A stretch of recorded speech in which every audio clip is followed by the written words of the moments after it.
ही गोष्ट आयुष्यात कधीच विसरू नका. नमस्कार मंडळी, माझं नाव आहे स्वप्नील आणि आम्ही आमच्या घरावरती एक रूम बनवत आहोत.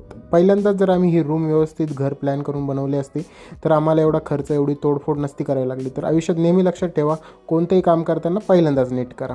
नंतर तयार होऊन मी निघालो होतो गावामध्ये. सुनील माझी वाट बघत होता बाईकवरती. पळत पळत जाऊन बाईकवरती बसलो आणि आम्ही निघालो चिकू पिकूला बाय करून गावामध्ये. कारण आज आमच्या गावामध्ये होती चंपाषष्ठीनिमित्त एक यात्रा, 12 गाड्यांची यात्रा. खूप सगळी गर्दी जमलेली होती. दुसऱ्या गावातनं पण भरपूर लोक यात्रा बघण्यासाठी आली होती. तर जो माणूस 12 गाड्या ओढतो त्याला नवरदेव असं म्हणतात आणि ह्या नवरदेवाला लोक घेऊन चालली होती 12 गाड्यांजवळ.